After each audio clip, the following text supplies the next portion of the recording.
Olá, muito boa tarde, seja bem-vindo a mais uma JE Talks, desta vez gestão de frotas, um tema que segue também amanhã para as bancas com a edição impressa do Jornal Económico e, como sempre, em jornaleconómico.pt.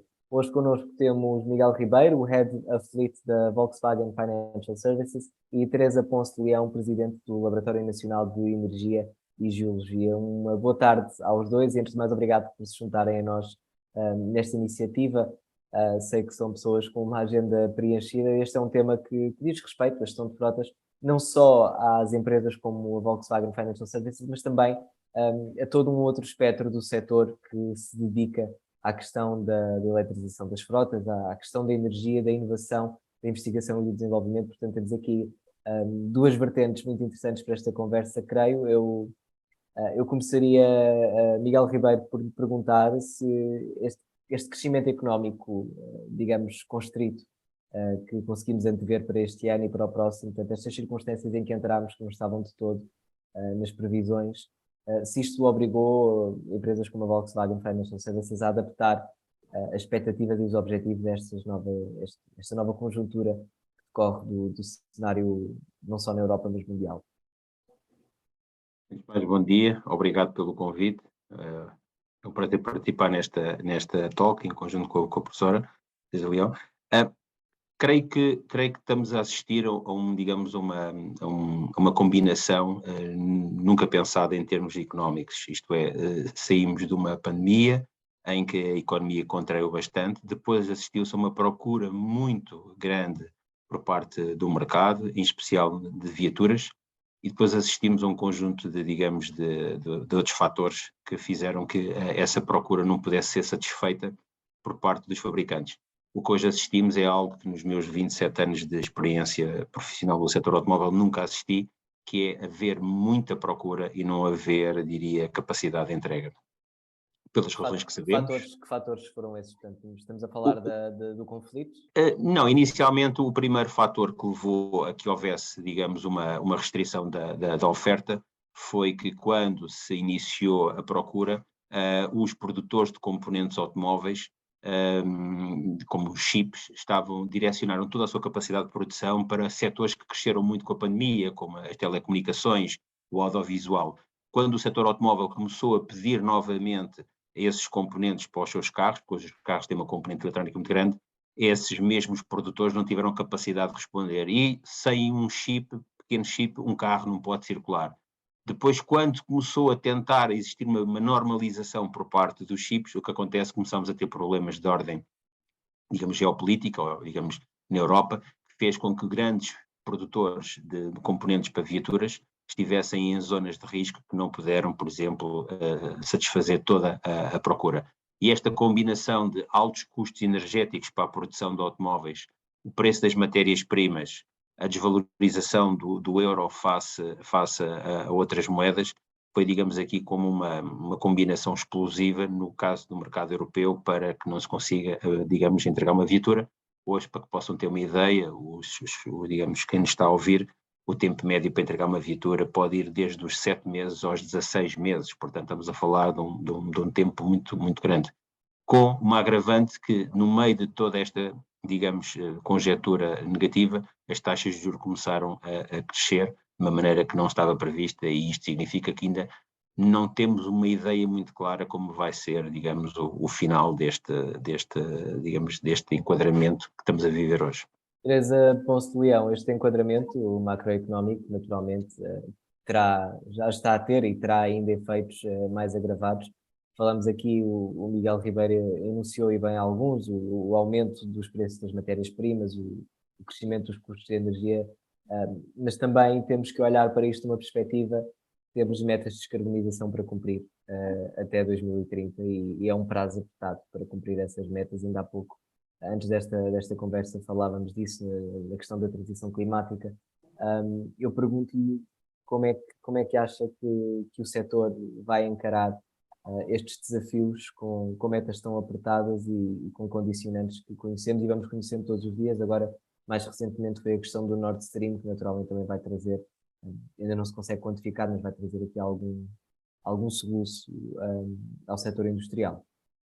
Tem toda a razão. Eu quero também agradecer o convite que me foi interessado para estar nesta conversa. De facto, a questão da descarbonização é chave, mas com ela vem associado muitos problemas pelo facto de termos principalmente agora as questões geopolíticas e a guerra na Ucrânia. Temos que o mercado da mobilidade representa 25% das emissões poluentes e temos que, de facto, mudar a nossa forma de nos movermos, quer seja para a mobilidade elétrica, quer seja para a mobilidade de hidrogênio, porque a diversificação também é importante para que possamos conseguir atingir as metas. Mas temos um problema que foi focado na anterior apresentação, também muito importante e que tem vindo a aumentar de importância, que é o problema das matérias-primas críticas para a cadeia de valor dos veículos, para a construção dos veículos. E, de facto, o que está publicado, por exemplo, por relatórios recentes da Agência Internacional de Energia, mas também por relatórios dos diferentes serviços geológicos europeus que o LNEG também é o Serviço Geológico Nacional, temos vindo a verificar que as matérias-primas não são suficientes para a transição energética e isso também afeta o setor automóvel. Ainda ontem tivemos na APA a apresentar um projeto coordenado pelo LNEG, faço publicidade, o EMA Price, e quem tiver interesse pode ir ao nosso site que está lá tudo publicado, onde de facto nos debruçamos sobre esta questão com todos os setores, incluindo o setor automóvel. E estava um representante da AVIA numa mesa redonda da apresentação do projeto, onde de facto ele colocou precisamente as mesmas questões, porque não há matérias-primas suficientes para a produção dos componentes automóveis, para além de todos os outros problemas que temos.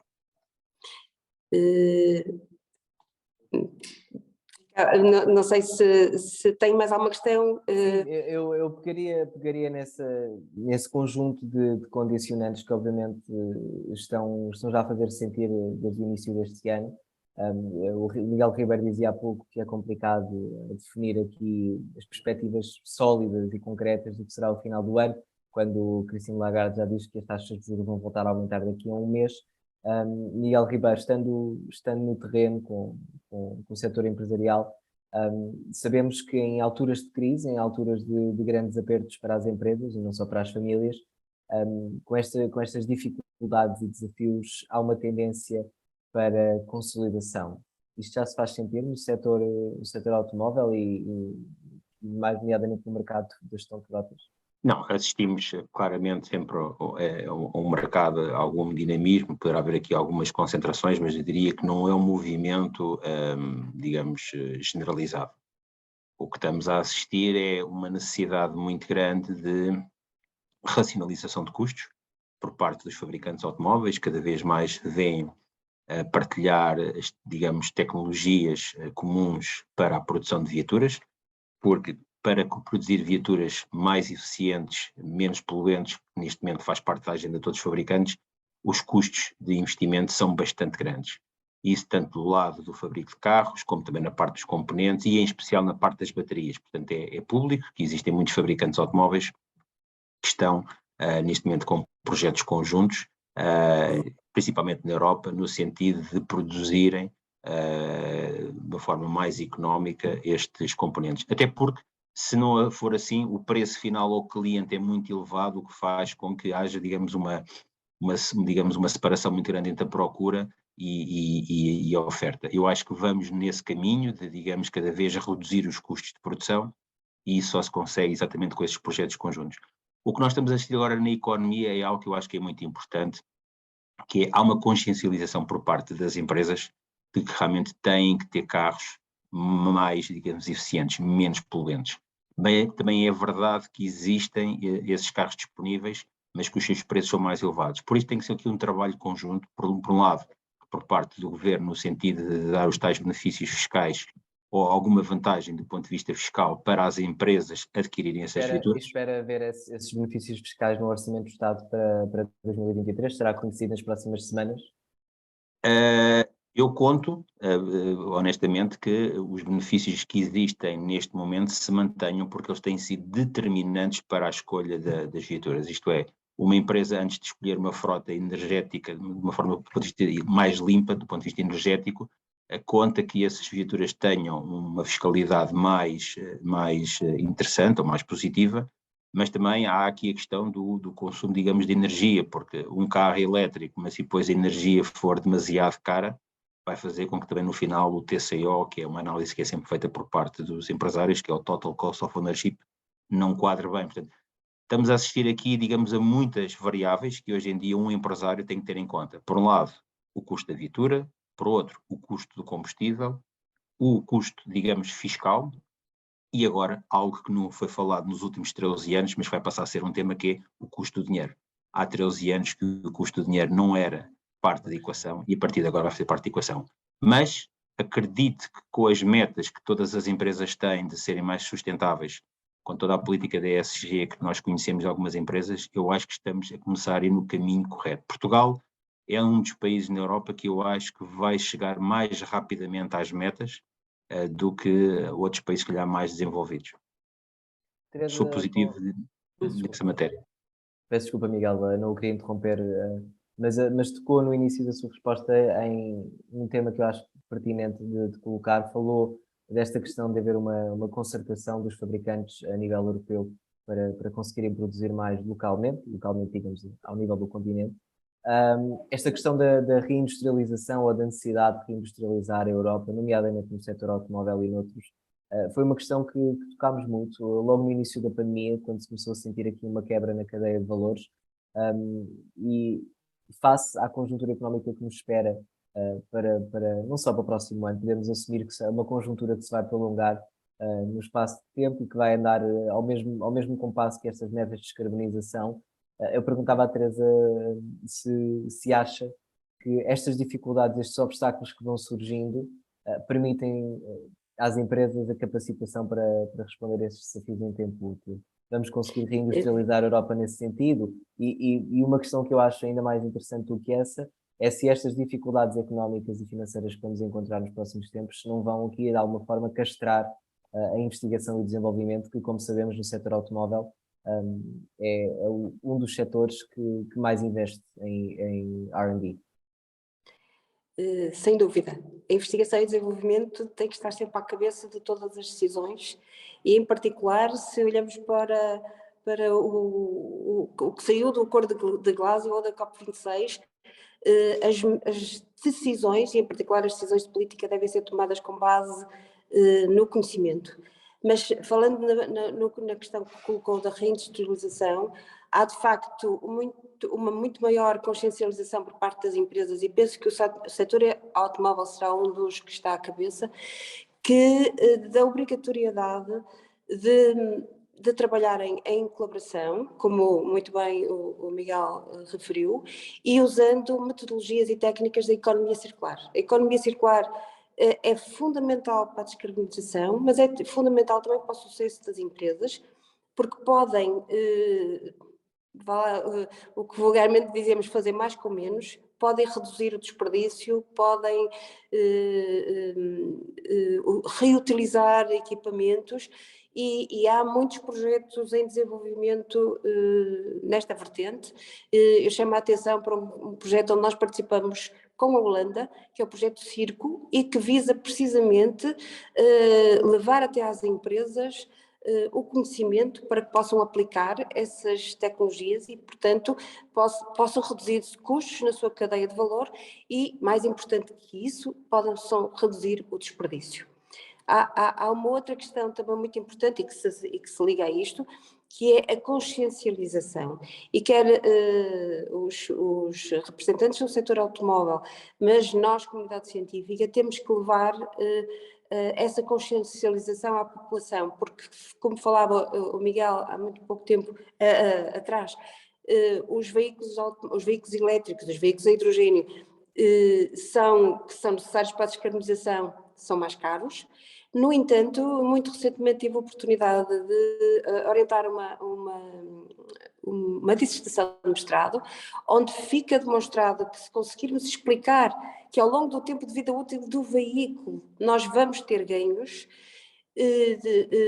muito possivelmente conseguiremos uma adesão da sociedade a um investimento que pode ser um pouco maior à cabeça. Eu sei que é difícil com a conjuntura económica que temos neste momento, mas tudo vai de conseguirmos, com contabilização, com avaliação, demonstrar que esta é a solução, que é a melhor solução para todos, para o ambiente e para os utilizadores dos veículos.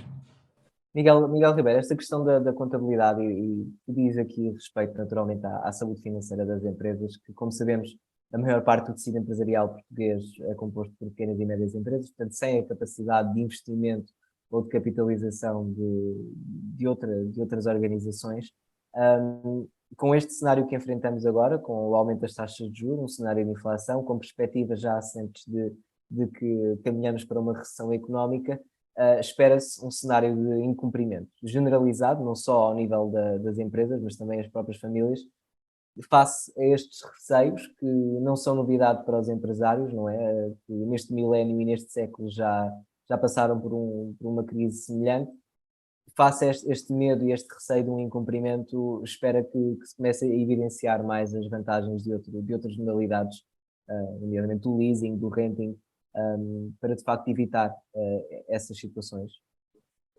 Eu creio que para quem viveu a última crise, ela não foi assim há tanto tempo para que, digamos, os ensinamentos já tenham sido esquecidos. Acredito que estamos mais bem preparados neste momento para enfrentar uma recessão do que provavelmente na crise de 2008 e depois em 2013, quando fomos, digamos, temos aqui uma intervenção por parte da Troika.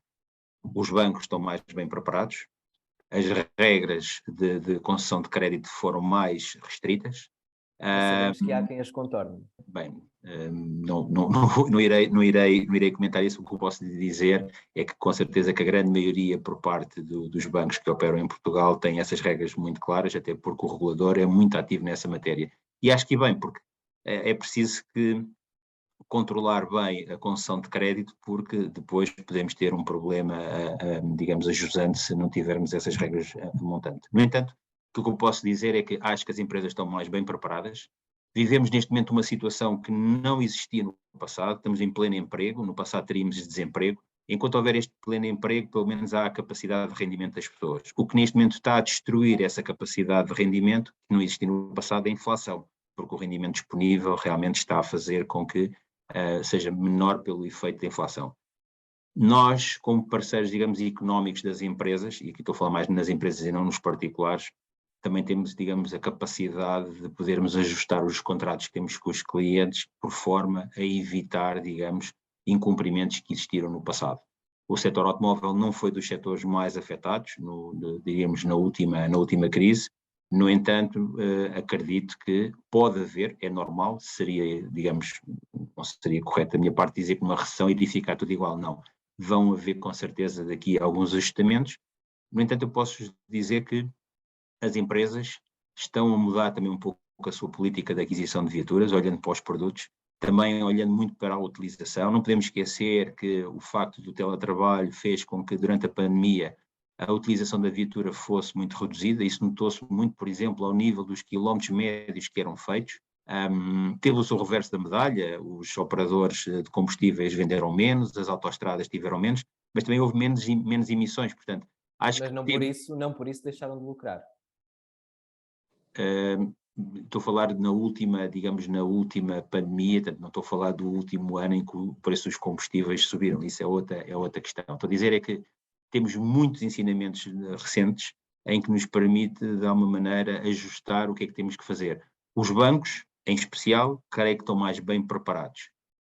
Agora, também é verdade que ninguém consegue antever do que é que vai ser, digamos, o cenário macroeconómico nos próximos 4, 5 meses. Por enquanto, assistimos a pleno emprego, é bom, é positivo, No entanto, a inflação neste momento provavelmente é o fator que está, digamos, aqui a trazer maior ruído a este entorno económico, bem como também o preço dos combustíveis, não só por uma utilização pessoal, mas não podemos esquecer que uma fábrica precisa de energia para produzir. Por isso também se falava muito recentemente a possibilidade de alguns fabricantes automóveis do centro da Europa de deslocarem a produção para outros países, e que Portugal poderia ser um winner. Porquê? Porque os custos de produção em Portugal são mais baixos do ponto de vista energético do que no centro da Europa, porque não estamos tão dependentes das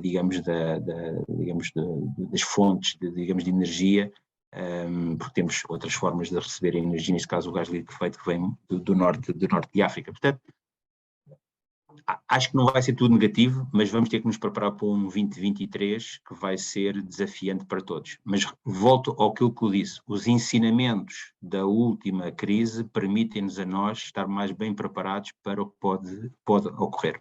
Teresa, só para terminar com esta questão da nossa dependência ou não energética, acha que neste contexto europeu, sabemos que há países como a Alemanha, Países Baixos, outros, Dinamarca, que dependem muito mais do gás natural que vem da Rússia, digamos, acha que nos calhou o lado bom da moeda? Eu penso que sim. E temos tido também uma boa estratégia por parte do Governo relativamente à diversificação das fontes energéticas. Temos um plano robusto para a produção de hidrogênio, que vem seguramente, para além de resolver os problemas de flexibilidade do sistema, vem permitir produzir um vetor energético que se pode associar ao gás natural e que pode vir a reduzir esta dependência energética, mas temos também recentemente um plano bastante interessante, portanto, quer o hidrogênio, quer este novo plano, que é o plano para o biometano, que permite simultaneamente descarbonizar setores como a agropecuária e a agricultura e produzir um outro vetor energético renovável que vem contribuir para esta diversificação do abastecimento e, portanto, reduzir a nossa dependência energética do exterior, o que seguramente é muito salutar. Ficam aqui então as perspectivas de dois lados diferentes deste tema.